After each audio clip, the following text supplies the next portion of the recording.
Oh, wrong page.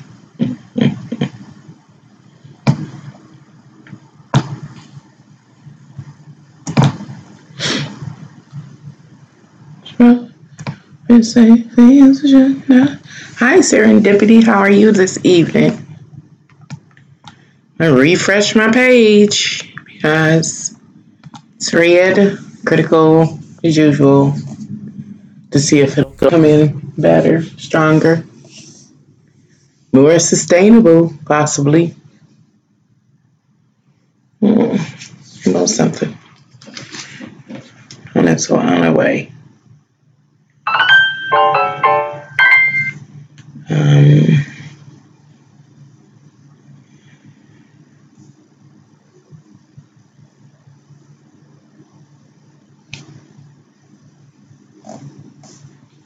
Okay, turn the volume down. All right, that's good. I'm happy to hear that. Well, I'll just give this announcement that I'm doing pretty good. All right. Nothing, again, not too much going on. Same old, same old. So I'm going to make this announcement for whoever comes in or views this live later. At this current time, I'm offering a 30% discount off of full personal tarot readings. That means that any person ordering only has to pay $35. A full personal tarot reading lasts upwards of 45 minutes, and it's broken down in three parts. The first is me reading the tarot cards. The next is when the client, whoever it may be, chimes in, and then number three, we meditate together in order to get some answers to any of one's concerns or to solve some life issues. Was there anything else I wanted to say? I don't think so. And so right now I'm just kind of waiting around to see if, I get a little audience for this live stream before I start talking and just have to repeat myself. So I guess I have to figure out what I can do as an intro to fill some time up at the beginning of live streams. That's my next goal. So how is the weather where you are, Serendipity?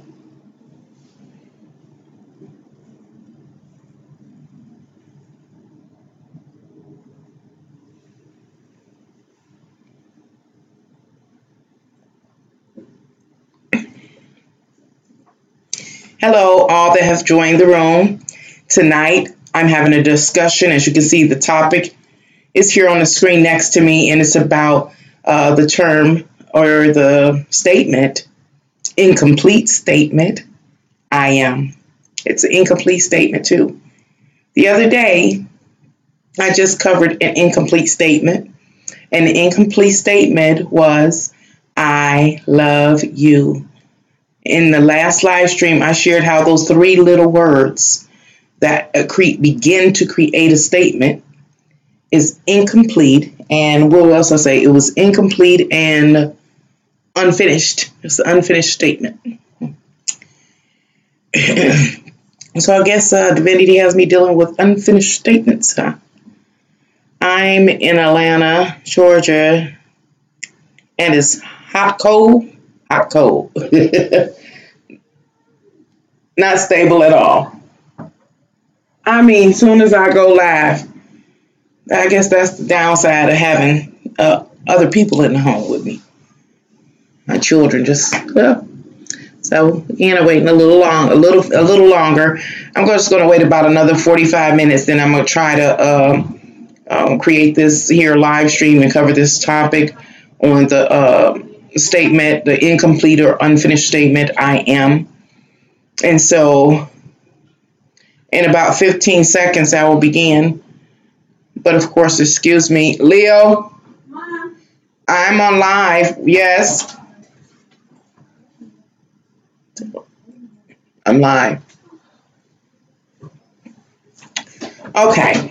The time is here. So I'll begin. I am. Have you ever heard this statement, I am, in any particular text? I ask this because I heard it a lot when I was in the church. throughout the Bible, it's said over and over again, I am, I am, I am. And so recently, this statement came to my mind, I am. It's like, what's so special about the I am? And so in this live stream, I'm going to explain what's so special about the I am. Based on my research, the I am is directly related to why we are here and what our actual overall purpose is in this physical realm. When I say that, I mean, like, why are we here in this world? Why are we born in this world? Why do we go through the trials and tribulations we go through only to leave here again and possibly even reincarnate back in here? This I am is a part of the answer. And for this live stream, I only have a few notes. I'm really going to try to just kind of play it by ear. I say I am affirmations. Okay, so you ahead of me. So when you saw the title, that resonated with you just because you already on the I am. Right, so okay, you understand. So I'm happy to hear that. So let's see where I can start. I am. I want to share a story that I've heard over and over again in my life. And the story is directly related to religious texts and religious stories. And the story goes a little bit like this, that God, I'm going to stop there because I got to clarify God. In my research down through the years, I learned something new. I think I learned or gained clarity on the subject matter of God because when I say you, I mean we, I'm talking about people in humanity, are rising in consciousness. We are rising in awareness. And so when we rise in consciousness and awareness, that means that we become more aware of where we actually are and what's really taking place. And we begin to understand why we are here.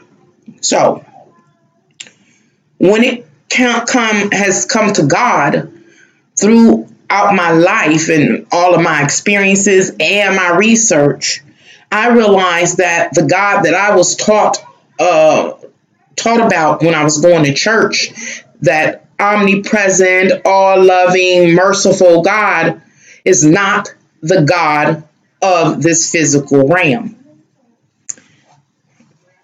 Now, I did a video, another live stream, and it was called The Bird Box, where I decoded the bird box. In that live stream, I presented a cube, and I explained that cube was representation of our it is our reality, but it is our cosmos, our galaxy, and everything that is in it, including the earth and all of us on it. And so within that box, there is a particular God that is the creator and ruler over that cube, or that, what do you call it? Over that, I hate that she just came to the door and threw me off, of course. Over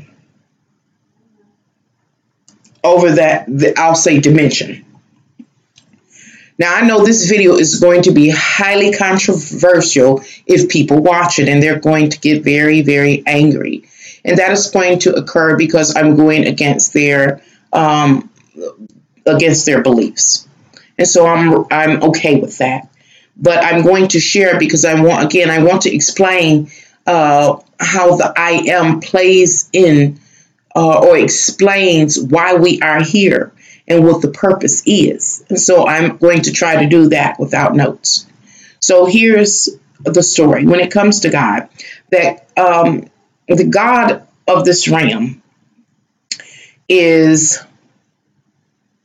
a God who, again, has created everything within our cosmic boundaries, I'll say, including Earth and every element, aspect, and human and cell and everything on Earth, and gave it rules to govern it. You often hear me talk about Earth as a self-contained ecosystem. And when this God created this realm, remember, he created humanity. But before that, God had already created these hierarchy of angels. I'm telling y'all a story now. This hierarchy of angels. We know that his right hand angel, at least based on biblical texts and stories, that his right hand man or angel was named the morning star or Lucifer, and came to be known as the god of this realm, and his name became Satan. So remember, Satan, the story of Satan, talking about how he fell from grace. He fell from grace. When he fell from grace, he lost that glorious name of the morning star, Lucifer, the light bearer. He lost that and became Satan, the ruler of this realm. That's something that a lot of us have not grown into or matured into. That's a big step to come from traditional religious and orthodox beliefs and to follow the line of thought offered by one's religion to get to this place. Again, I understand that. But I must tell you this story in order to make the I am statement, the unfinished and incomplete statement of I am, make sense.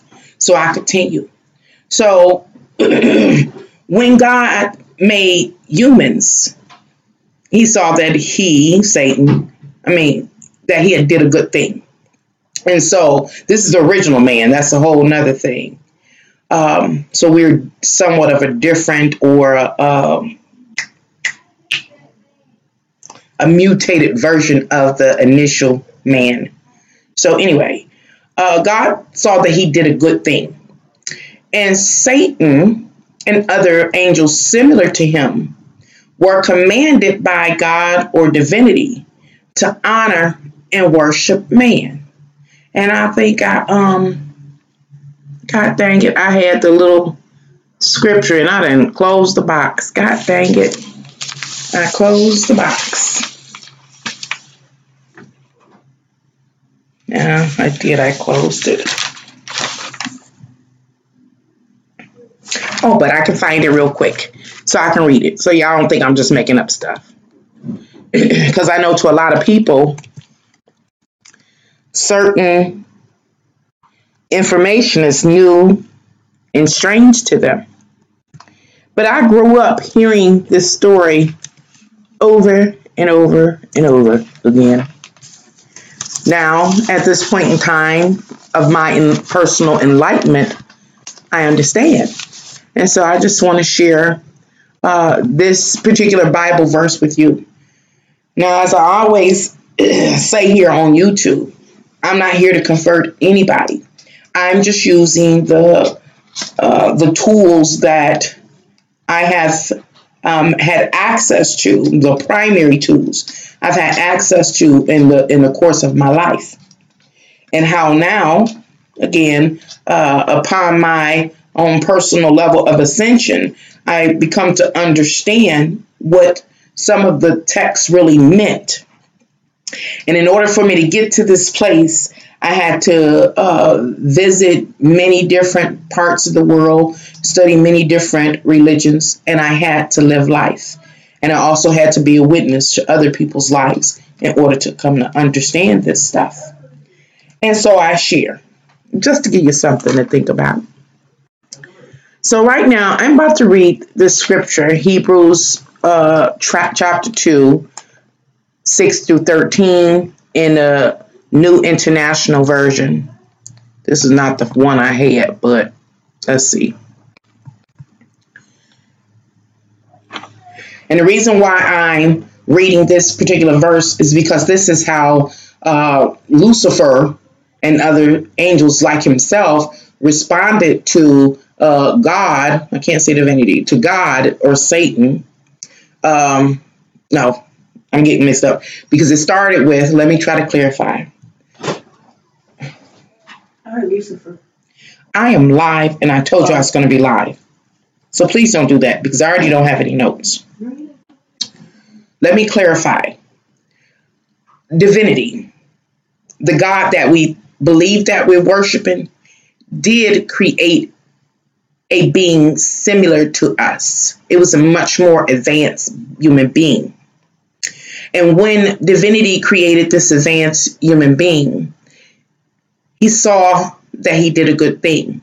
And he commanded the angels, Lucifer or the light bringer or the morning star, his top angel, and the rest of the angels to honor this original man. And Lucifer got angry, and his kind got very angry, like to God, told God, like, how dare you? No, divinity. Let me say divinity, so you understand this is a whole much more advanced being than the God that we are actually worshiping. Two separate beings. And so Lucifer gets angry and, goes against God, saying, how dare you ask us to honor these sub-level creatures? Because the way the hierarchy was, of course, divinity was the ultimate. And then divinity created these choirs of angels, Lucifer or the morning star being the top angel. And then there was a hierarchy. And then right below them was the first man. And so the old story goes that, Lucifer goes up and challenges God and tells God, I will ascend above you, above the stars and above you. And as the result, God cast Satan down. I'm going to stop there and I'll pick up later because I want to read the verse because this is a part where it says in the text. So Hebrews chapter 2, 6 through 13 says, but there is a place where someone has testified, what is mankind that you are mindful of them?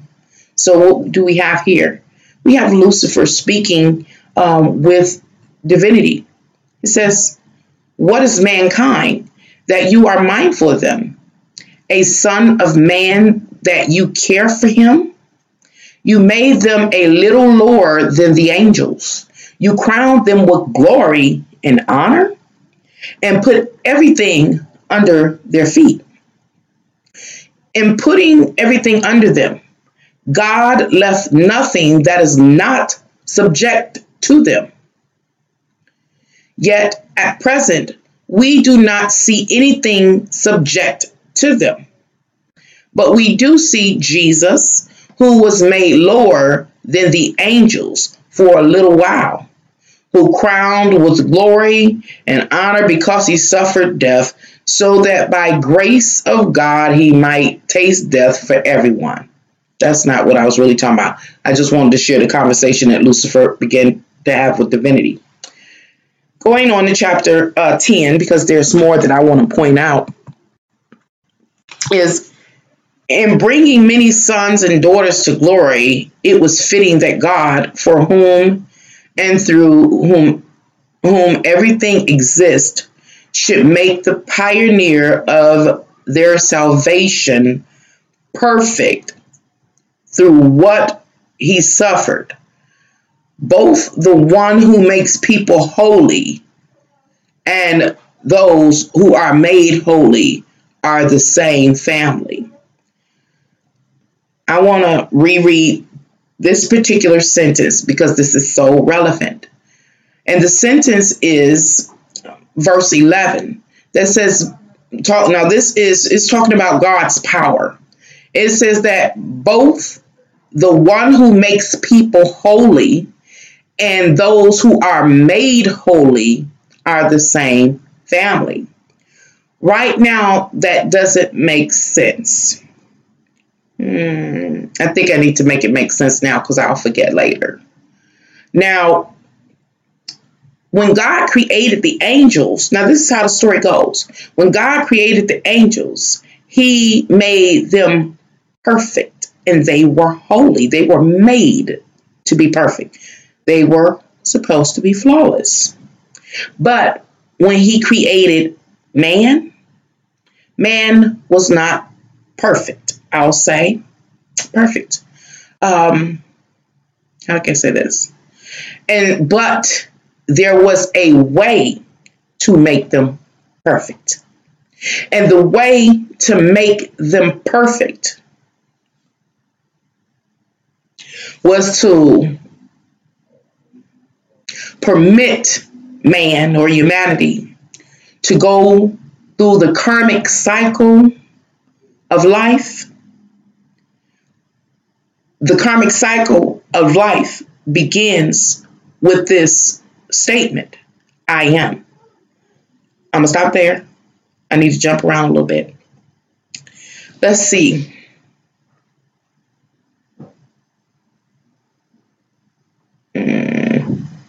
I was just trying to see if it's another, because I ended up pulling up a whole nother version of this scripture. So it kind of threw it off. So let me finish telling the story. Okay. Question. I'm sorry, I wasn't on the actual page to see. Here I go with this scrolling thing. The scrolling thingamajig. What about okay, hi LQ, how you doing? What about the guardians of light, love and light? Well, okay, I'll kind of cover that in the course of this video. Again, I don't have any notes. I said I'm gonna just try to sit and talk. I'm trying to develop that skill. So you see I'm making a mess. So let's see. So we have God, who is the creator. We have divinity, who is the creator that creates the original man. And divinity demands that his choirs of angels honor and glorify man, his next creation. But the angels became infuriated. Why? Because man was below them. So they was like, why do we have to, honor and glorify man? That don't make no sense. And so they had a real issue with that. And remember, I closed the verses up, so I don't remember which one I made a mistake. And so the story goes that the angels were so angry with man or humanity that they, I don't want to mix up the stories, swore that they would make humanity earn the honor and glory divinity wanted them to get. So the story begins with the I am. Let me see. Now, right now, I did write down quite a few things because I wanted to talk about the God of this realm. Remember, when Lucifer, I could say Lucifer, was God's right-hand angel. Remember, he is supposed to be the most majestic, the most beautiful creature in all of existence. So his name, he was considered the morning star, and the morning star corresponds with the planet of Venus. But once Lucifer challenged God and was cast out of heaven and thrown down, and began to create this realm, then we can say that his name became Satan. Now, that's a frequent practice if you follow the, Christian Bible, is that people's name would change based on their station in life. It was no different for Lucifer, as well as the other angels that fell with him. So, at least for the major ones. So, where am I going now? Oh, at this time, I wanted to talk a little bit about the God of this realm. And the reason I want to talk about the God of this particular realm, which is Lucifer or Satan, is so that we can see clearly that the God we've been raised, many of us have been raised to, praise and worship the majority of our lives, is not the God that we thought he was, I'll say. There is a divine God, but we have been taught to worship the God of this realm, which is Satan. And so I just want to show you this little something here. So I'm going to get rid of me and my text in order. Hopefully I haven't lost this because I've been had this stuff up. I want to, before I start talking about the God of this realm or Satan, I want to take you to Wikipedia. And I want to talk about a psychological, I believe it is, condition, and it's called being a narcissist or not having a narcissistic personality. And why do I want to share this information, a little bit of this information that's offered here on Wikipedia about a narcissistic personality disorder? It is because the God of this realm suffers from this condition. And I will prove it to you by quoting short parts of various verses that were offered in the Christian Bible, in which the incomplete and often, let me stop, I'll just say the statement of I am reveals this personality disorder. Let me say that one more time. The reason why we're at Wikipedia is because I am contending that the God of this realm, who is Satan, has this particular personality disorder, which is a narcissistic personality disorder. I plan to prove it to you by referring to various biblical scriptures in the Christian Bible in which God himself, or Lucifer or Satan, makes a claim that he is, or I am, ... But we're not there yet. Let's talk about the narcissistic personality disorder. Now, I have to say before I start reading this little insert from Wikipedia that if you're typing anything, I can't see it because I got another board open. So I'll be back to the chat in a minute. So here I go. And hopefully this works, y'all, because y'all know I've been trying to be a little fancy, but narcissistic personality disorder, or NPD, is a personality disorder with a long-term pattern of abnormal behavior characterized by exaggerated feelings of self-importance, excessive need for admiration, and a lack of empathy.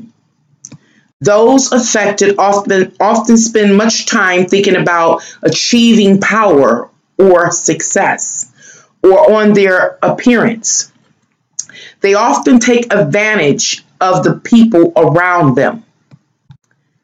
The behavior typically begins by early adulthood, we'll say, and occurs across a variety of social situations. And I say we'll say because we're not talking about the average person. We're talking about the creator of this reality. If we really want to know where narcissism comes from, we're going to look at the actual creator of narcissism. So let's see. Over to the side, you can see to the right, you can see where it says specialty is in the field of psychiatry, symptoms, exaggerated feelings of self-importance, excessive need for admiration, lack of understanding of others' feelings. And the duration of this illness is a long-term duration. Now, it goes on, and this is interesting. It says now, relative to NPD, or the narcissistic personality disorder, the diagnosis, I guess, can include abuse, depressive disorders, anxiety disorders. Excuse me, I'll be tripping over my own tongue. And the treatment is difficult, meaning it's hard to help a being or a person that has this particular type of illness. It says the cause of narcissistic personality disorder is unknown. It is a personality disorder classified within Cluster B by the Diagnostics and Statistical Manual of Mental Disorders. That's not really something I wanted to read.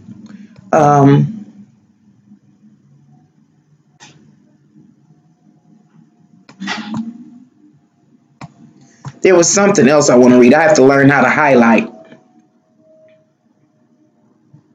Okay, now picking up, still reading from Wikipedia in the under the section of signs and symptoms. It says people with narcissistic personality disorder, or NPD, are characterized by persistent grandiosity, excessive need for admiration, and the personal disdain and lack of empathy for others. As such, the person with NPD usually displays arrogance and a distorted sense of superiority, and they seek to establish abusive power and control over others. Now, I stopped there. Of course, you can go to Wikipedia, www.wikipedia.com, and read all about the narcissistic personality disorder. Now, I'm going to take we're going to take a look at the God of this realm. I'm back. We're going to take a look at the God of this realm.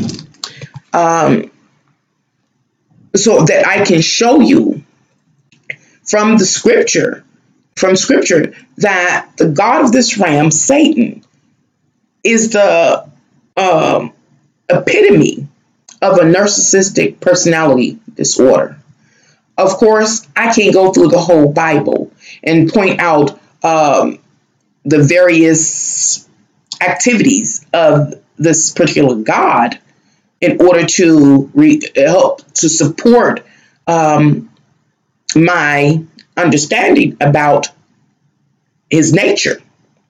But I am, again, going to read off a considerable list. This is a considerable list that reveals that, again, Satan, the God of this world, is the epitome of NPD, or the narcissistic personality disorder. And all of the statements begin with I am, and he completes them. So I'll begin there. So, talking about the God of this world, who is Satan, says, I am. He says, I am who I am in Exodus 3:14. I'm going to try to read fast. He says, I am the way. John 14:6. He says, I'm running. He says, I am the way, the truth, and the life. John 14:16. He says, I am, it says, before Abraham was, I am. Meaning, before Abraham was, I was already here. John 8:58. It says, I am the vine. John 15:5. He says, I am the Alpha and the Omega in Revelations 1:8. He says, I am the resurrection and the life in John 11:25. He goes on and says, I am the light of the world. I am the light of the world. John 8:12. He goes on and says, I am the bread of life. John 6:35. Says, I am the true vine in John 15:1. He says, I am the bread of life once again, and several other times I do believe. But this one is in John 6:47. He really seems to go in on himself, promoting himself in the book of John primarily. And so I go on. It says, I am with you always to the end of the age, in Matthew 28:20. He says, I am the first and the last and the living one. Revelations 1:17 through 19. It says, I am your shield.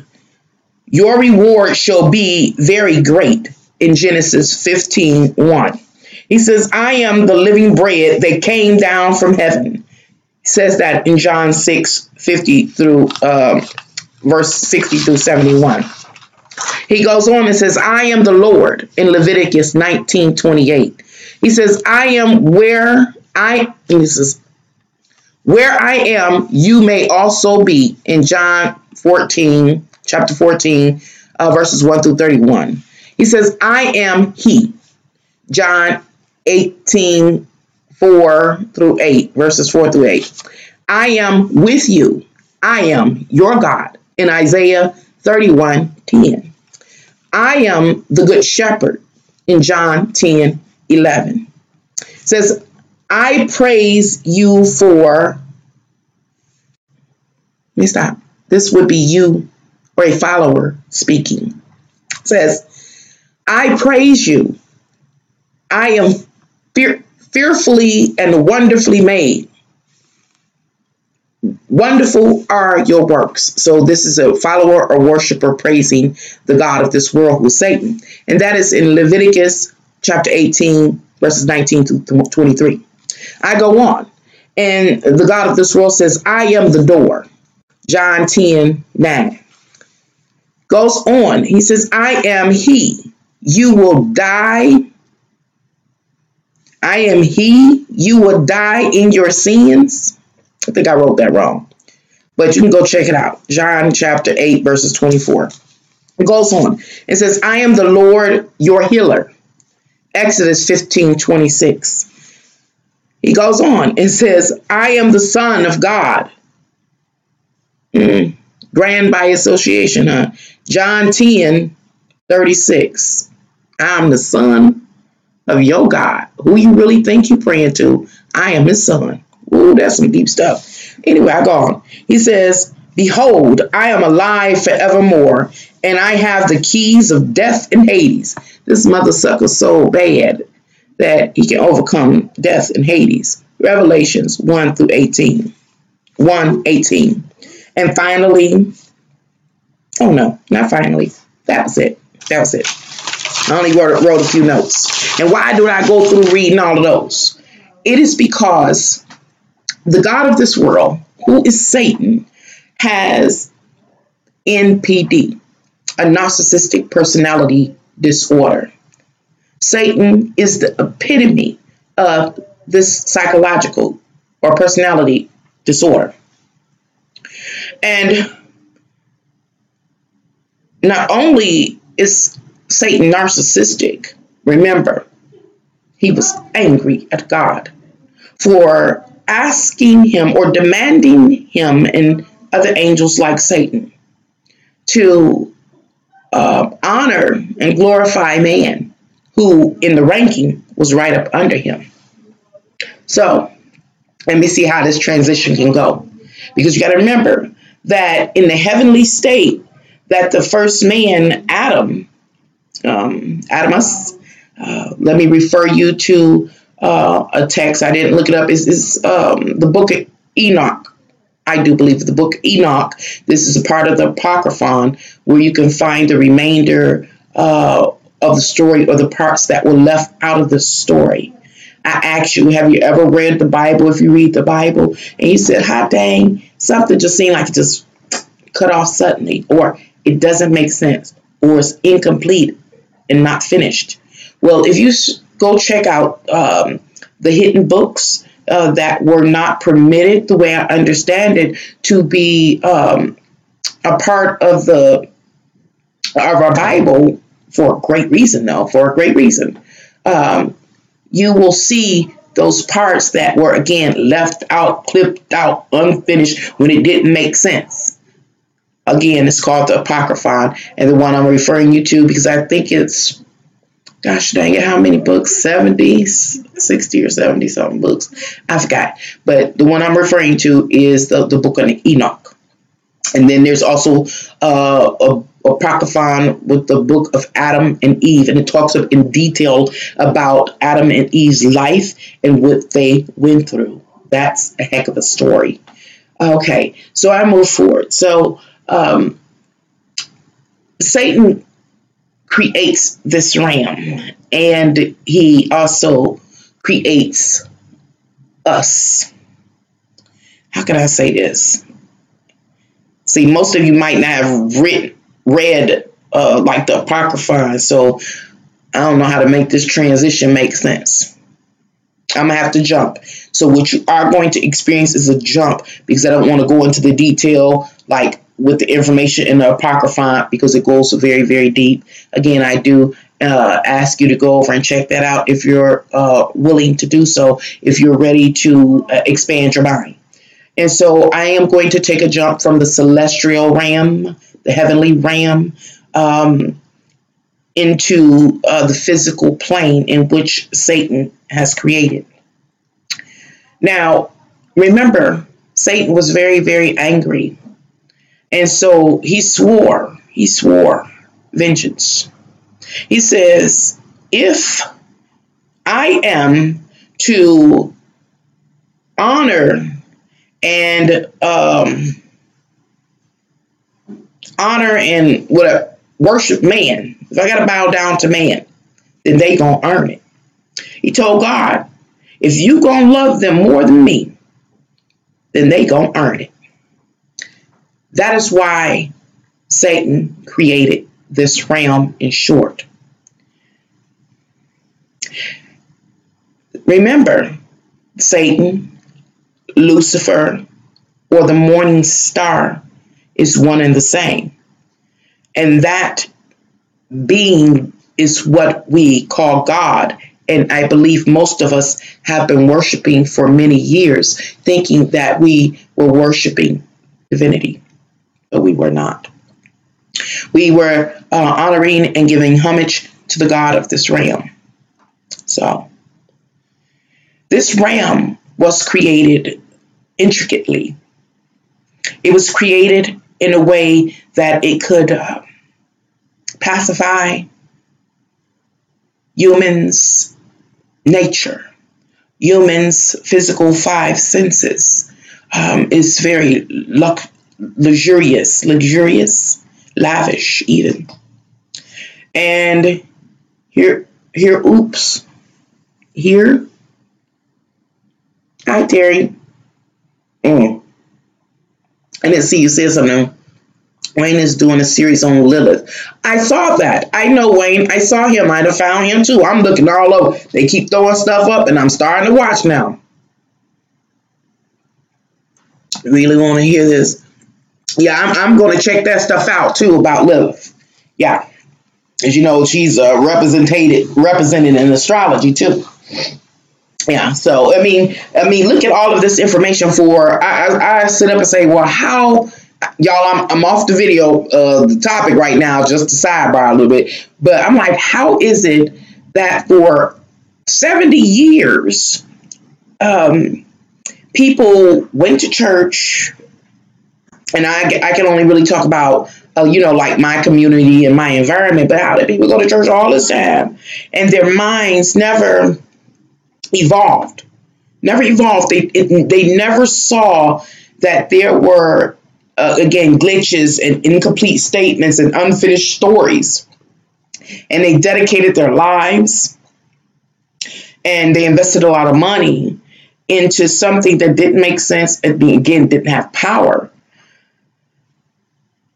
But it does show us that we are ascending, that we are awakening. You hear about the awakening? We are awakened now.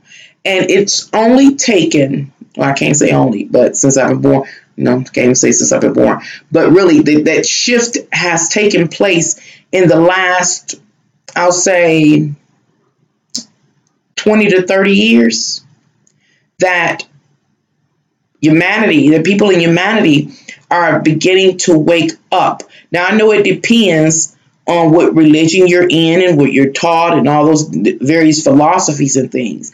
But I'm saying that overall, there was a lack of awareness about certain things.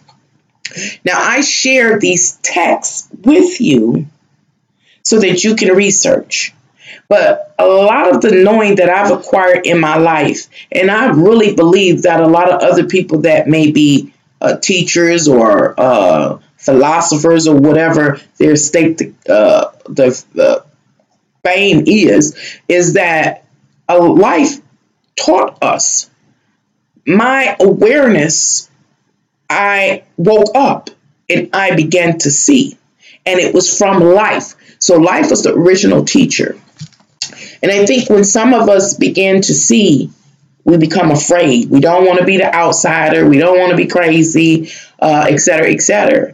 And it takes a particular type of person, I guess, to kind of sit with the information one receives, which is the downloads. And then once you can sit with the information or the downloads that you receive, then the evidence begins to unfold or is brought to the surface in this physical world, so that you come to understand that you're not the only one that knows this or has known of this. It's a confirmation, and you continue to grow in awareness. This is what the awakening is really about. Now, before I go back and try to finish this on this topic, I want to read the chat first. So I'm stuttering all over the place, y'all. I've got them the end of my notes. The rest of it is straight off the top of my head. Love is wisdom. He has some books of history. Most, if us never knew anything about, thanks to positive sides of technology, free education, and truths not taught in school. The star people started me on a current path. Rabbit holes. Wow. Yeah. You say you're listening. I'm listening. Yeah. I've watched a few of his programs too. Like I said, I'm really, really happy for you too, because I was along for so many years, and so I get so excited when I find knowledgeable people, very aware people, and you can tell when somebody is telling the truth if you yourself have awakened and you have that background, and again, life has taught you. So when you hear another speak, you know that they're not faking it. You know they're not faking it. And so I guess that's the answer to knowing who is real and who's not, because you know they're not faking it because you've gotten the same information by moving through your own unique life. So how can my life be unique to me and I get the exact same information? Now, what's his name? Mr. Wayne. Mr. Wayne and me ain't had no lives nowhere similar. I'm a black woman, he's a white man.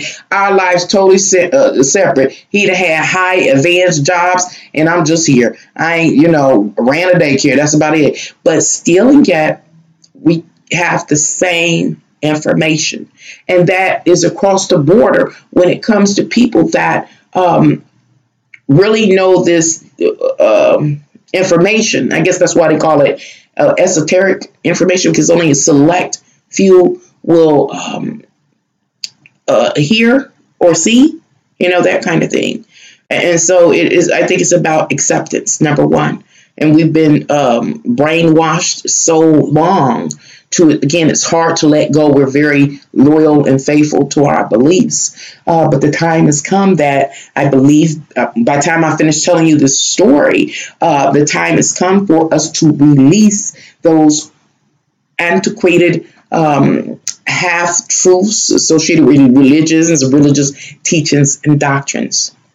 And so I digress from that, and I want to start speaking a little bit more about the story that I'm sharing with you. Now, I've tried to transition us from the ethereal realm, I'll say, with divinity and all heavenly beings and entity, down into more of the physical realm, where Satan has created a very special place for man. And this place is created so that man can earn the right to be honored, not only by Satan himself, but by God. So I can say once Satan was able to, I'll say, tempt man, to cut out that transition in the story, tempt man, man himself was flawed. And once man was flawed, he couldn't stand or be in the presence of divinity. And so this place that we are in, this realm, is like our place of repentance and re-education, so that we can ultimately merge back with divinity.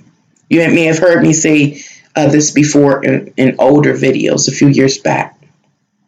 And so I'm going to try to explain this realm to the best I can and how I am fits in it. But I got to finish the story somehow. And so let me talk a little bit about Lucifer as the God of this world, the creator, that says, I'm going to set man up. If you're going to get praised, if you're going to get honored, then you're going to earn it. You're going to earn it. Satan, as God's right-hand angel, when he was referred to as the morning star, which is Venus, represents the most beautiful things that you've ever experienced. It represents everything that just satisfies you on a deep level. And so you got to remember, at that time, Satan, or the morning star, was like energy, the most beautiful energy ever. He represented the epitome of the energy that backs anything that is beautiful and tantalizing and fulfilling and those kind of things. Now that's above. But when he came below, then we began to get in the physical world the beautiful things, the paradise. Now, the beauty and the beauty products and the hair and the shoes. As we fall lower, the things that manifest in the physical, I guess I can say they fall lower too. So that's why it's like shoes. We look at shoes like red bottoms is beautiful. That's Venus or Venetian. Beautiful long wavy hair is Venetian, but it's very low vibrational. Well, Satan was the epitome of beauty, of Venus, of that energy. And so Satan, having that power and authority, created this realm using all of that beauty. All of that beauty. Now, we can say, honestly, it's trashed outside now. But if we was to go out here, all of us, and clean up, it wouldn't be too bad. If we kind of took care of the trees, the branches, the bushes and stuff, and let it do its thing, it wouldn't be too bad. If we start creating so much technology, it wouldn't be too bad. Every diamond and crystal and ore, Satan did that. He made it good. Every medicine, he did it good. He over beauty, youthfulness, beauty, all that. So why did Lucifer create this realm, putting all of his essence into it? He knew that man was fragile, vulnerable, and had something that the heavenly beings didn't have. I would say, I ain't gonna be able to lead a center story out. I'll say this. The essence of the original man was trapped in this vessel to fit in this system.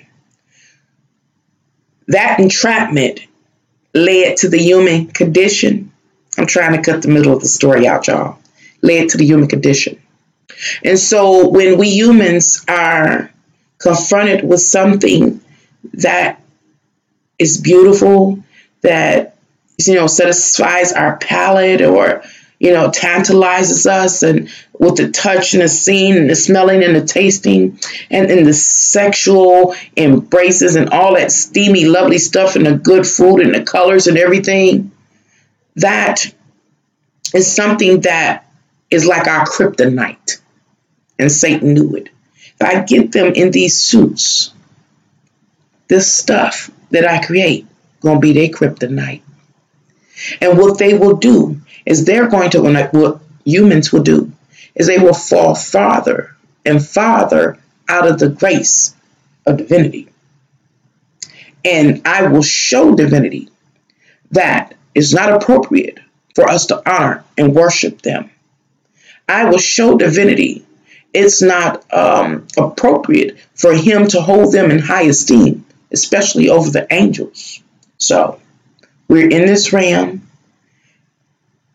surrounded by our own personal kryptonite. And so let me talk about now when we come into this realm.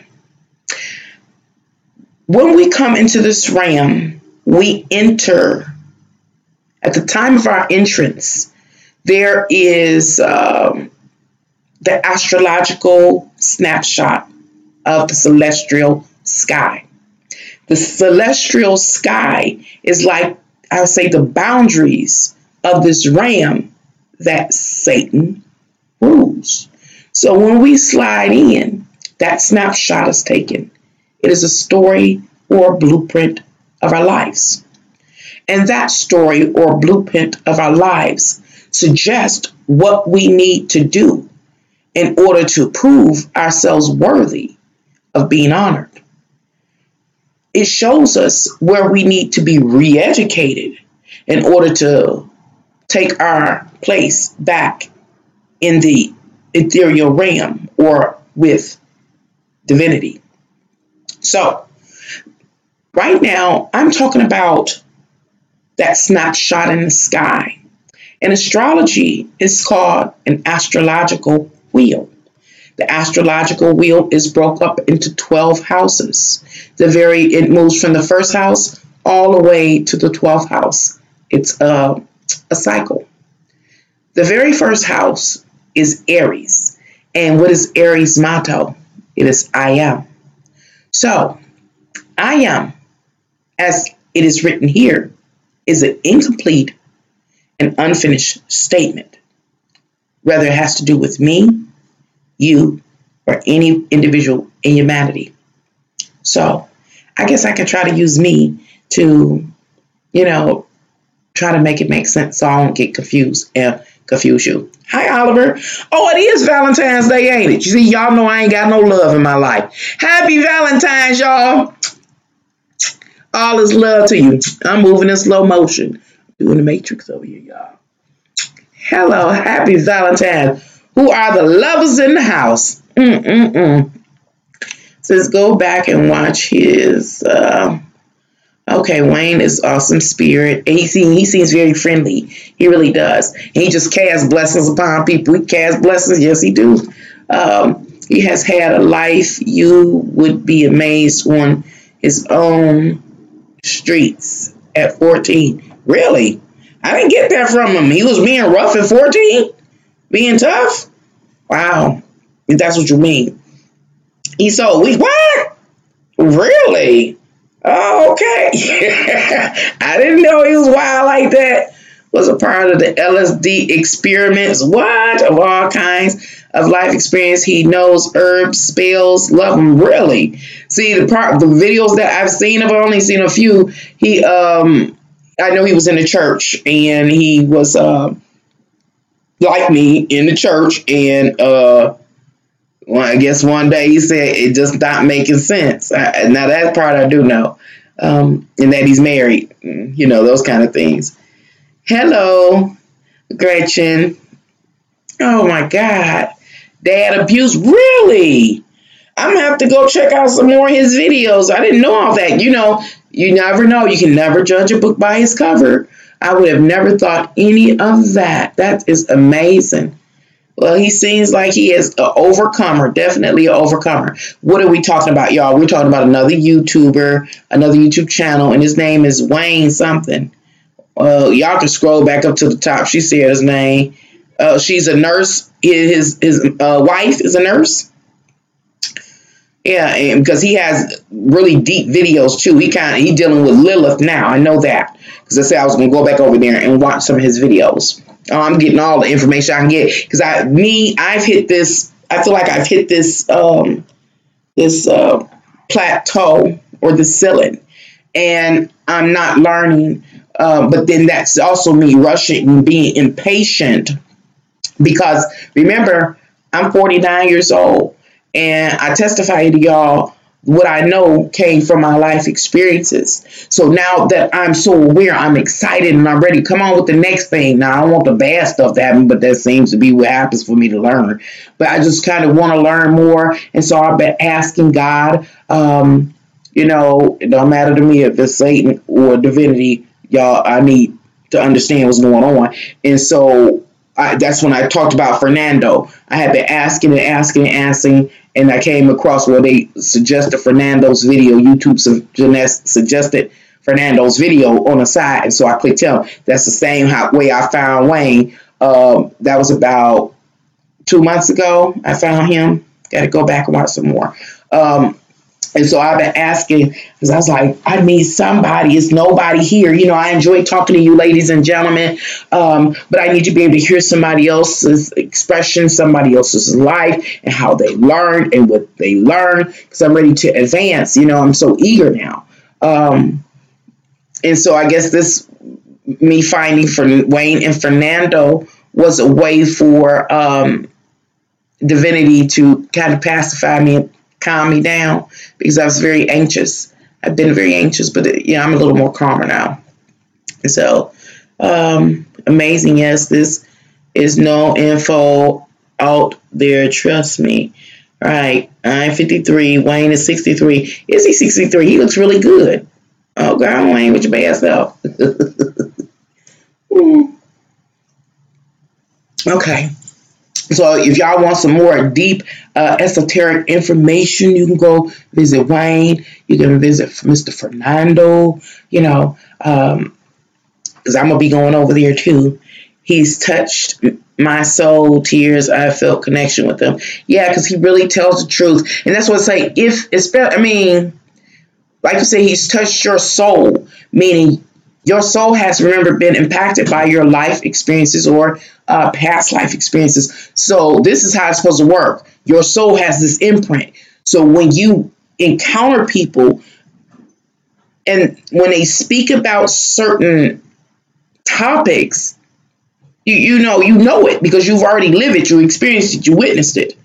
And the more you see that happening, the more you should be, I believe, compelled to trust them, to lean in and see what they have to add, whatever you can pick up. But if a person never resonates with your soul, if you can't say you've ever experienced or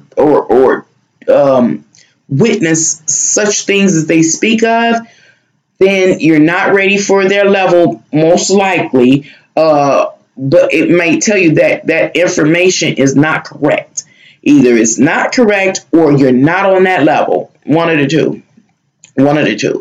But yeah, that's wonderful. We are here to bring you some love. Thank you, Jordan. I really appreciate it. Because without y'all, I wouldn't even have no love. Especially no little Valentine love. I forgot it's the 14th. Thursday, I think it's a Thursday the 14th. Okay. So let me finish talking about this I am. Now, I want to talk about Lucifer. I kind of lost my way going to chat, but I want to talk about Lucifer as the morning star, Venus. Again, remember, Lucifer is just as beautiful and alluring and satisfying, capable in the lower realm of pacifying your physical five senses. He is the one that can satisfy all your worldly needs. He is the genie in the bottle. He can give you whatever he wants if he pleases. Now, for some, it satisfies him to give to them. And many times he may give to a being here on earth because the intent is to either have them be his advocate, the devil's advocate, in order to perpetuate or ills into the world, or to hold other beings down. You got to remember the primary goal is to be re-educated and to ultimately ascend back up to a divinity, to be worthy of being honored. Because remember, he's man, because we below him, just below him. He's mad as hell. And so he can, again, offer a person all the treasures in the world in order to manipulate them into being a devil's advocate, working on his behalf in the physical. Because you got to remember, the true nature of the morning star, or Venus, or Lucifer, or Satan, is he doesn't have a physical body. He is a heavenly being or creature. He's an angel. So he is spirit. He is spirit. Oh, that was another thing I was going to point out, but I closed it up. The scriptures that talk about spirit, being a spirit being. And so, yes, he hires people, I'll say, down here. Another way that he moves to try to corrupt people, because remember, his intent is to make sure that you are so preoccupied or knee deep into the physical that you can never be re-educated, so that you can ultimately ascend back to divinity and be honored as the supreme being you were made to be. This stands true for all human beings.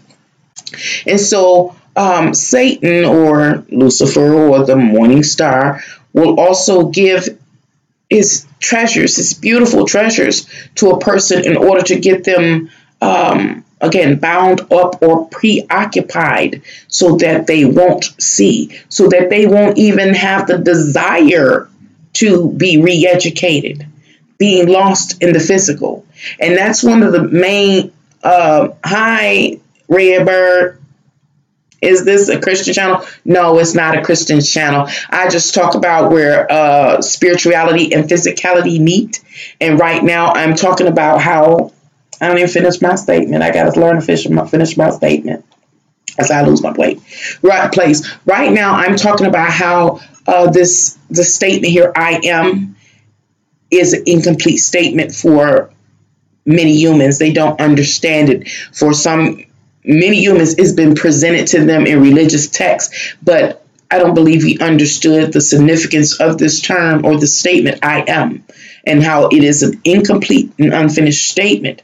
In this realm, we are expected to put the finishing touches, or we are expected to define ourselves as, for me, I am what? I'm a tarot reader.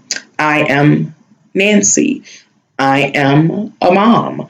I am this. Now, those sample definitions are just like roles that I play in this physical world.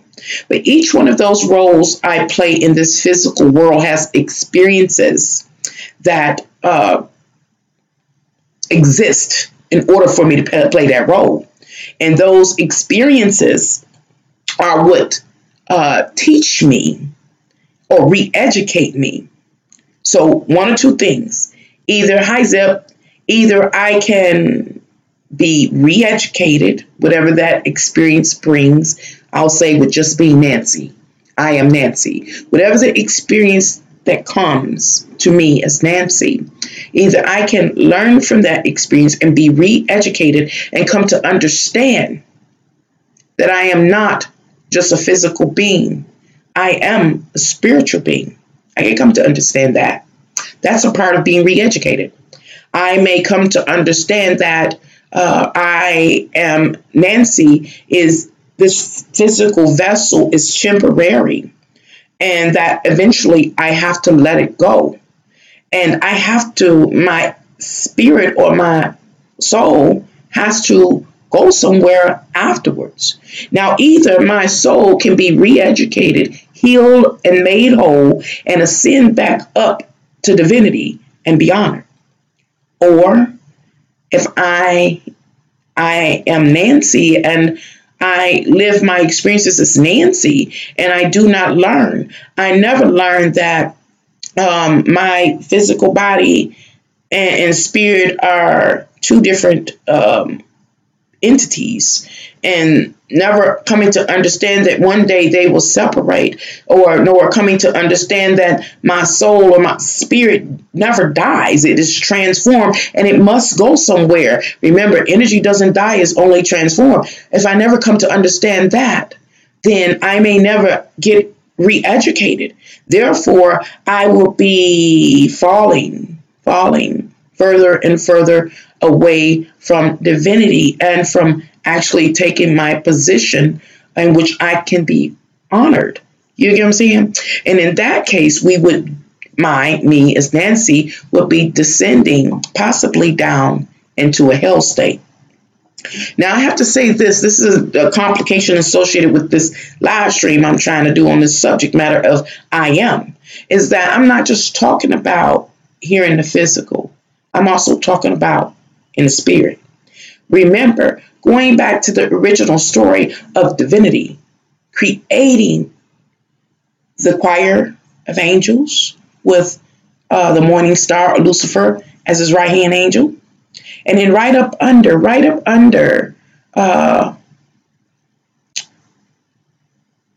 the choir of angels is man, and Christ too, but man.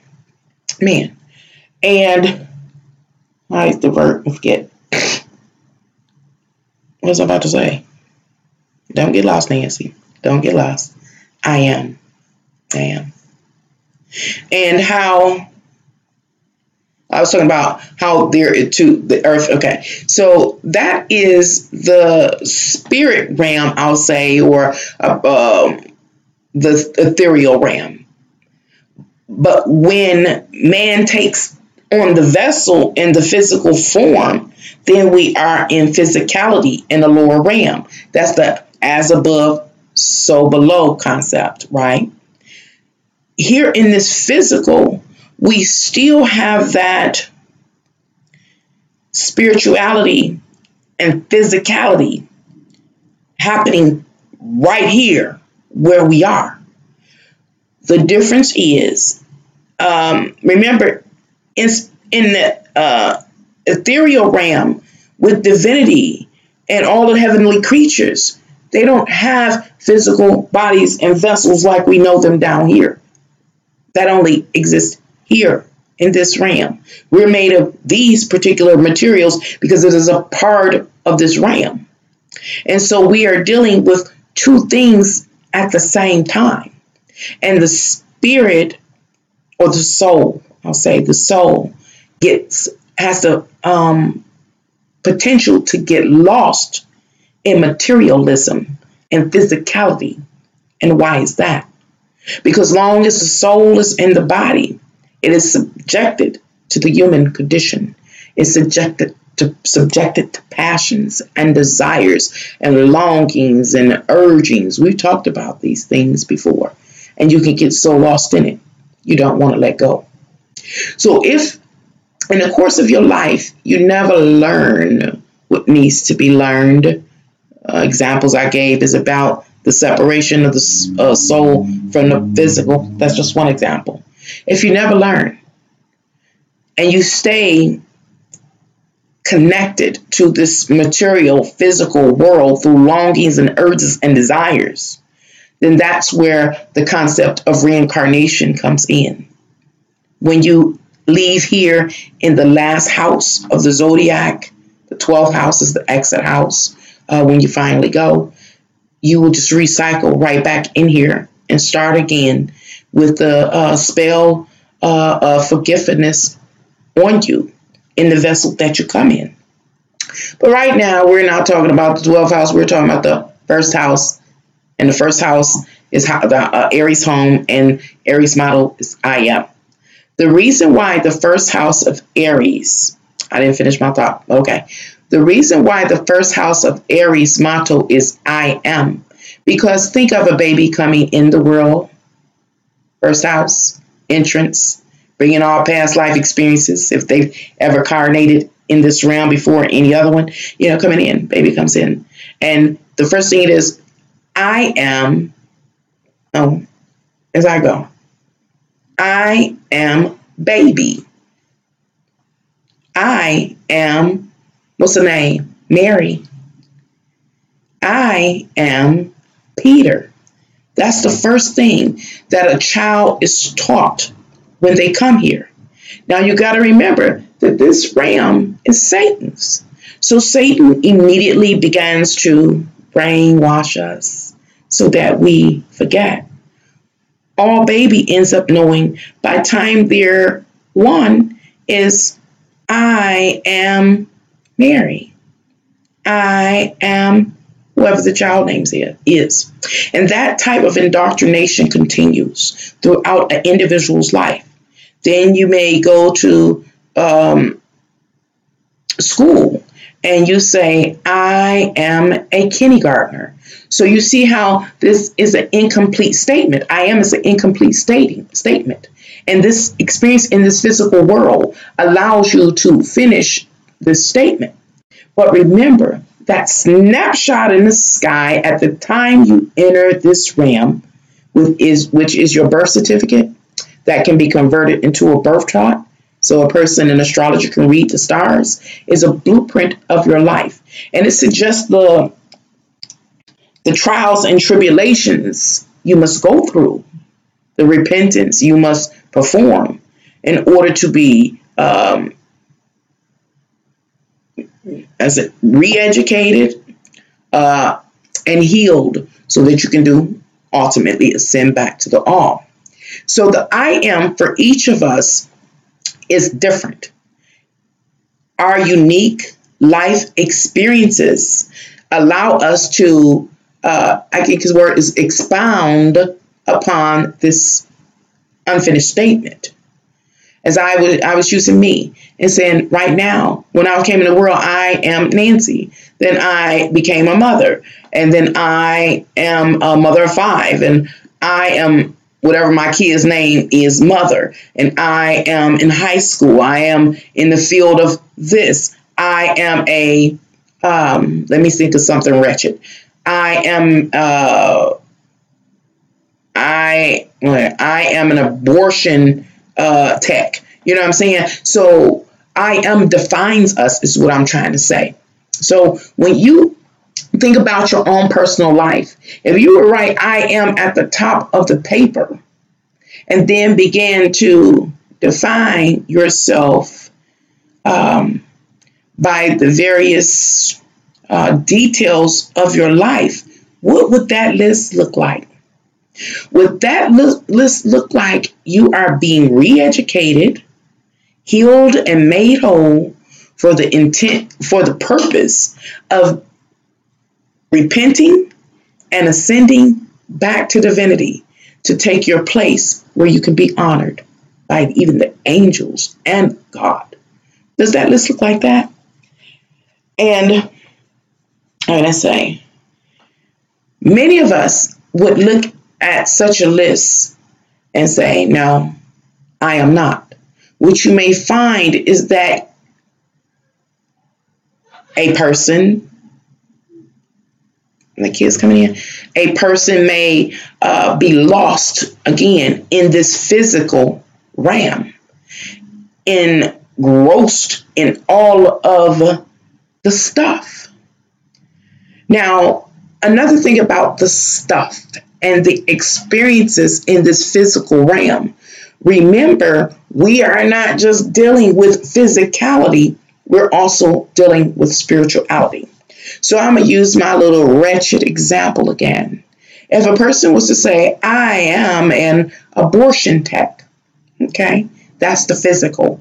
That's the person's title, what position or job. That's how they make their money to pay their bills and get some of this good stuff out here, some of this pretty stuff, or to pay a bill so they can stay warm or, look decent. That's what they do.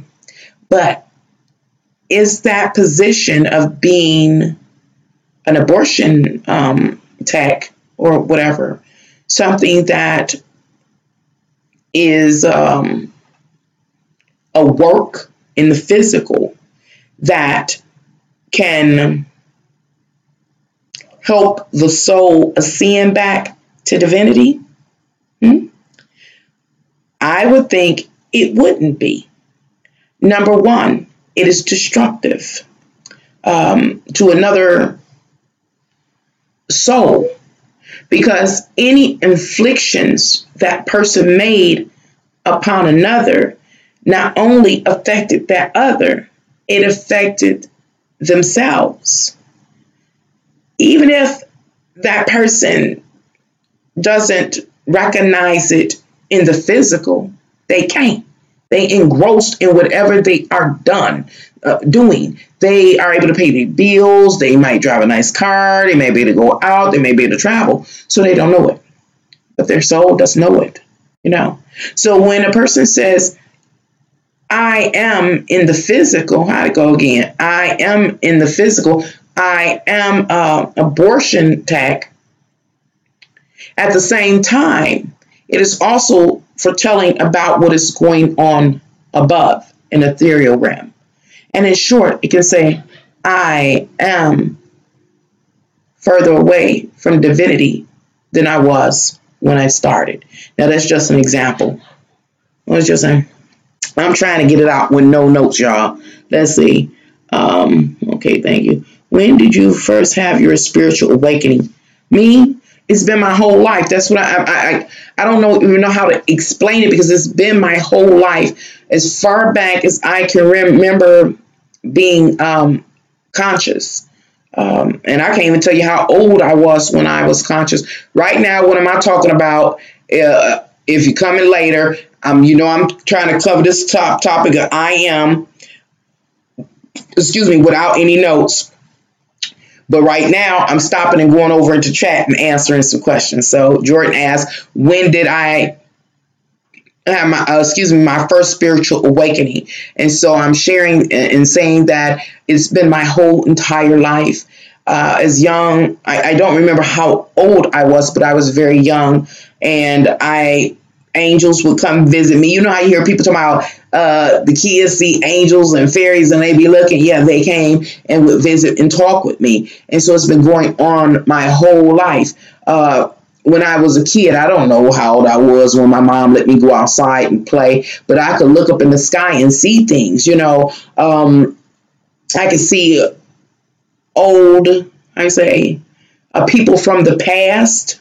You know how they say the human brain is set up to see faces and things? Well, okay, whatever they got, if that's how they want to see it, that's fine.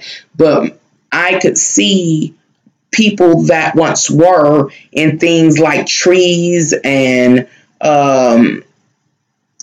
just different surfaces and things like that. And I could leave, come back later. I know a tree right now. I can go there and see the being still there. I didn't even drew a picture of it. I don't know where the picture at, but I drew a picture of it. Still in the tree. So it was a lot of things that I always saw. And then it's more than that, because it talks about, when you talk about the awakening, for me, it covers so many aspects. And that's one of the things I'm having a hard time separating or identifying and isolating from, what do they call it? A coagulated, or what's the name? Life. I want to pull it apart so I can reveal that. The various parts I will have, because it's been my whole life. So how can a person present their whole life? That would just be impossible. I'm trying to think of something as an example from like when I was younger. I don't know. Can't think of anything because it's just too much. It's just overwhelming. And I can't share that. But anyway, one day I'm going to figure out, hopefully soon, to explain the process and how it's every day, all day long, walking through my life. So I was a little more, I would say, a little more evolved or awakened than any of my peers at any given time. And remember, I'm an Aquarius, so I have that strange, quirky, weird thing. Well, that is the source of my strange, quirky, weird thing, that I was always awakened or aware from a young age. And then in that I was more advanced than my peers, people of my same age at any given time. And so while they was interested in one thing, I was totally into something else, totally into something else. Again, always being guided, things being revealed to me, like somebody go pull a curtain down just so I can see it. And so that's been my whole entire life. It's been very interesting. I said, I'm very happy for this point in time in the history of humanity. I'm happy to be here because, again, now people are talking about it. When I was coming up, didn't nobody talk about it. Only person that shared a little bit about such things was my mom. So it was nobody to talk to, was nobody to, confirm or back me up or allow me to feel supported. It was just nothing, nothing. It says, of course, from perspective of a person, I am a hot mess. You say, true that?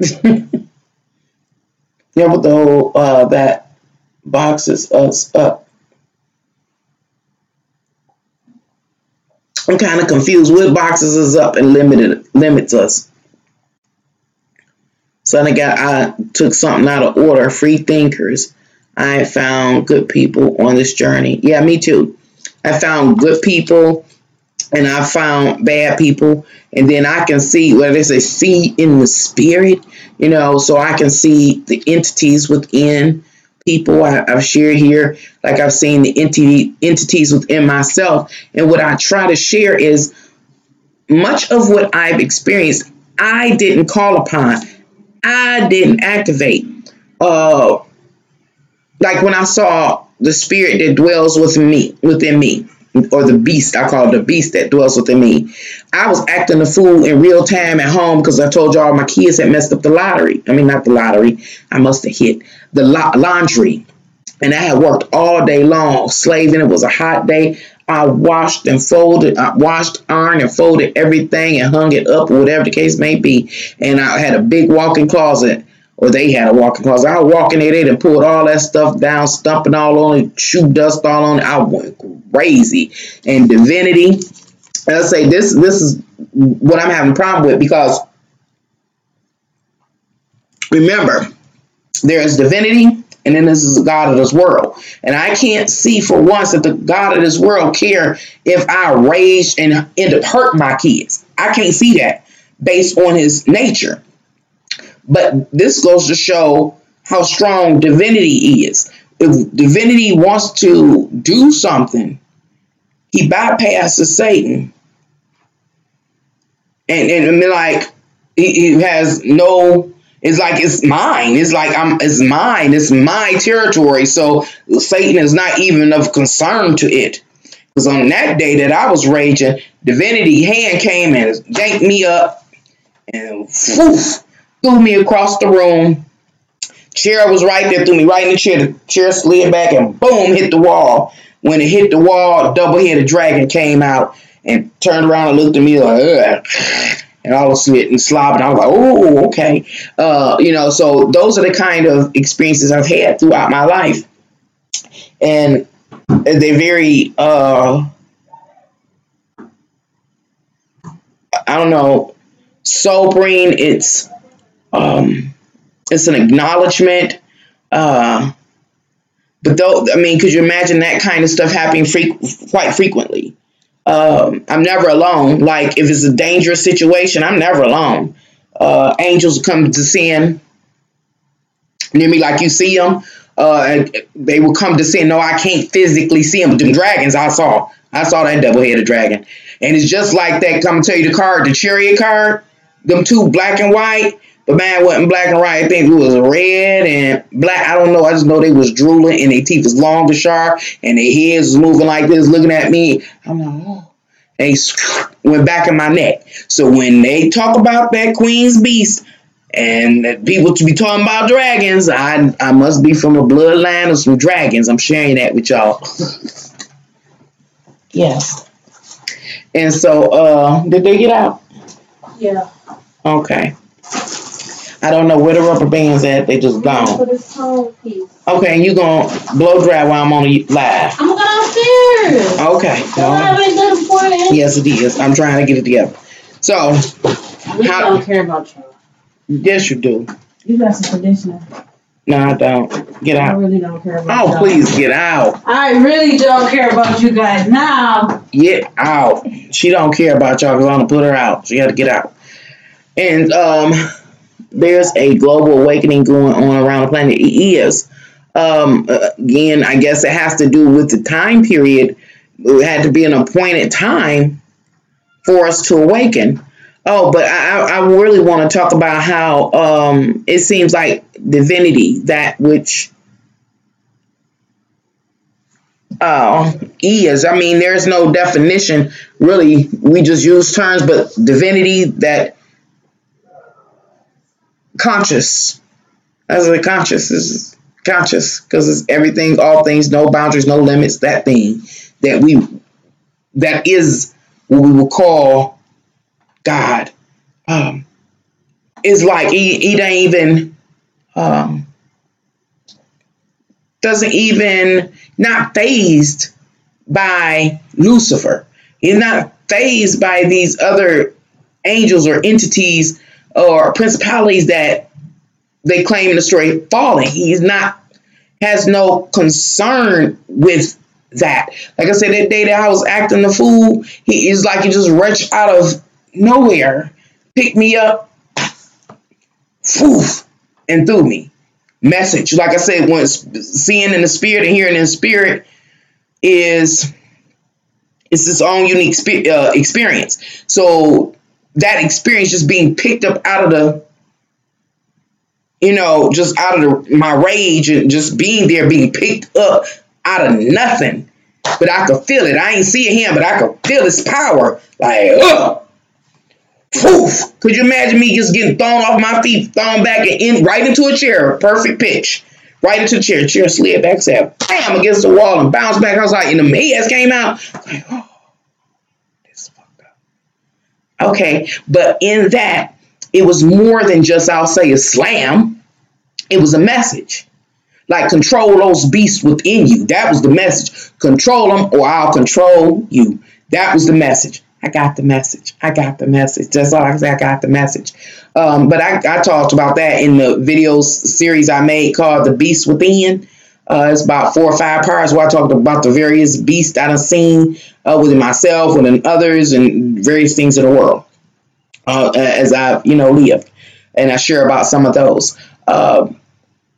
And so I share that because, again, you talk about the awakening. See, all of that is awakening. It's like the awakening is not just one event in one moment at one point. That ain't it.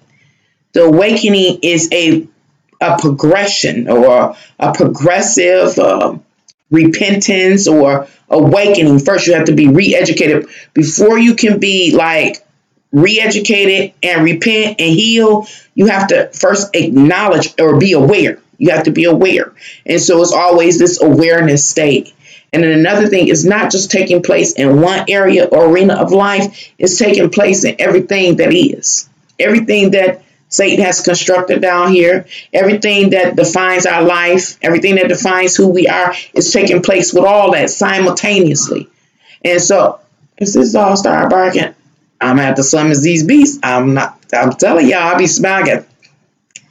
And so it's constantly ongoing. I don't believe it ever stops. I think as soon as you come into this life or this realm and you take your first breath, boom, I am. I got that from Fernando, but I already knew that. But I'm just going to say, because I heard him say it too. That first breath becomes I am. I am born. I am baby, and you name it. I am Josh, or I am whoever, that's the first I am. And so from that point, the awakening begins, and it continues throughout your entire life. Again, it depends on if you are awakened. If you are awakened enough to be aware about where you are, why you're here, and what you need to do. And if you can work on it, if you can, I'm not even going to say it's about repenting, because it's more about reframing from allowing oneself to be consumed with this physical thing. Now I want to go back and talk about Lucifer, Satan as the morning star. I talked about this in a video probably back in September or something. Now, Lucifer as the morning star, remember, is directly corresponding with Venus. And remember, Venus is all the beauty, and it's just those things that satisfy you in this world. It just really pleases you. Now, the way Satan works is that he is the allurement as the morning star or Venus. He is the allurement. He is the epitome of anything that makes you feel good, satisfied, pacified. And the reason why he becomes Satan, because, as Lucifer, he creates this reality. You can see it. You can touch it. You can taste it. You can interact with it. And due to your human condition, you are susceptible to go engage in that. He knows that. He knows as long as you're stuck there, you're not going to be honored. But he also knows that everybody, how can I say this? Remember, again, we're doing physicality and spirituality. So the state of your soul is the main subject matter or issue or concern. So if Satan gets you wrapped around his little finger or around some vice, and then uses that same vice to torment you, not only your physical body is going to go through distress or torture and torment. If it's prolonged, it affects or influences the soul's inability to be re-educated and I said I wasn't going to use the word repent, but that's what I got. Repent and be able to move back to the all. And so what ends up happening, the morning star is also Satan. And Satan is that 180-degree turn that is experienced when one is captivated, when one is addicted, when one is obsessed, and the honeymoon phase is over, and now you're seeing the dark side of that, which is beautiful. Same entity, right? Same entity. And so, anyway, what I'm talking about. So right now I'm supposed to be talking about the I am. So I'm trying to finish and clarify the I am. There is a global, okay. How did you handle, okay, I thought right that. Speaking of Venus, us Aquarians are about to have our Venus returns next month. Are we? I'm not too excited about it. Not at all. Not at all. Not at all. Not at all. See, I have Saturn in the second house. That's all I'm going to say. I have Saturn in the second house, and the second house is ruled by Venus. So that's one thing. So I ain't going to say nothing else. You can check that out. Oh, yeah, let me make this announcement. This is a reminder that right now I'm offering 4 personal tarot readings for 30% off. That means that if you order a personal tarot reading, all you will be paying is $35. For a personal tarot reading lasts upwards of 45 minutes. It's 3 parts to it. It's first me reading the cards. Then the second part is our conversation, our exchange, in which you get to share. And then the third part is when we meditate together in order to find some answers to any life issues or concerns that you may have. Now, the process to ordering your own personal tarot reading is very, very quick. You email me and say, I would like to have my full personal tarot reading at this particular time on this particular day, and also add in that email your contact information, whether it's your phone number or Skype contact. And then I, in return, will have PayPal send you an invoice to your email so you can make your payment, and that will confirm your appointment. We will commence at the established time. That quick, that easy. Oh, and at the bottom of this live stream is my email. My email is canangelsfly1@gmail.com. So going back to the I am, I hope I have made it clear what the I am is and how for us it has been relative to our consciousness. This is an incomplete statement when we've seen it like in religious texts. It didn't make any sense in relationship to us. But the I am, it represents us coming into this physical world, like I am in a physical vessel. And so this first house of Aries, the I am, represents the moment your soul enters into your physical vessel. And then from there, every breath that you take, every step, a moment that you're here, because you might not be walking when you're a baby, so I don't want to get you confused. You are adding on to this I am. The I am is what manifests in the physical realm. And whether it's relationships, whether it's life experiences, love relationships, whatever this you can say, I am in love. Listen, I am in love. You might finish the statement saying, I am in love with Paul. And then that story goes on. Paul and I, we do this and that. And at a certain point, just an example, the honeymoon could be over. And it says, now Paul and I, we don't get along very well, and this is happening, maybe abuse or whatever. That whole story, that experience right there is not only physically having an impact upon your physical body, it's also having an impact upon your soul. So this physical experience exists in order for you to overcome. You're supposed to be an overcomer.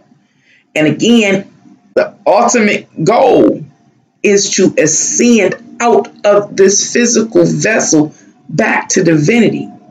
What is standing between you is Satan, Lucifer, and his temptation. And you are more susceptible to it, again, I'm repeating, I know, to his allurements and his temptations, which are kryptonite to you, because you are in a physical vessel, and therefore you are susceptible to the human condition. So it is important for you to watch how you are defined in this world. I'm going to end it like this because I ain't getting it out. It's important for you to watch how you are defined in this world and the detailed story that follows. Because, again, whatever that story is affects the changes in your reality and the experiences you will have. And it suggests if you will be bound in the physical, like in love and passion and materialism, or if you will be victorious and you will break free.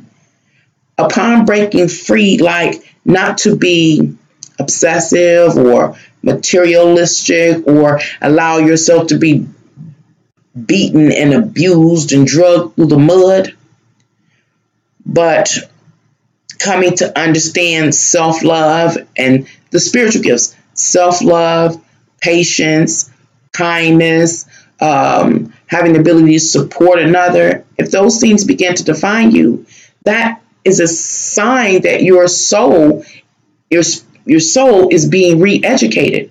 And when your soul is re-educated, all cleaned up, then it can transcend out of this physical realm back to divinity. Because you got to remember, divinity is, in short, squeaky clean. I don't even know if I made that make sense. I was trying to. I had a whole nother vision for this live stream in my head, but it didn't go well. Yep. It's stake the claim. I did that. So I hope I made that make sense. I guess one other thing I can say, I don't know who was in here when I was reading off these I ams from the Bible. When, God was talking and stuff, and I was saying that God is an epitome of the narcissistic personality disorder. If a person in this physical realm, like, is a narcissist, guess what? That's a sign that they are stuck in this physical realm due to what? One of the deadly sins, which could possibly be vanity, a little envy, them kind of like the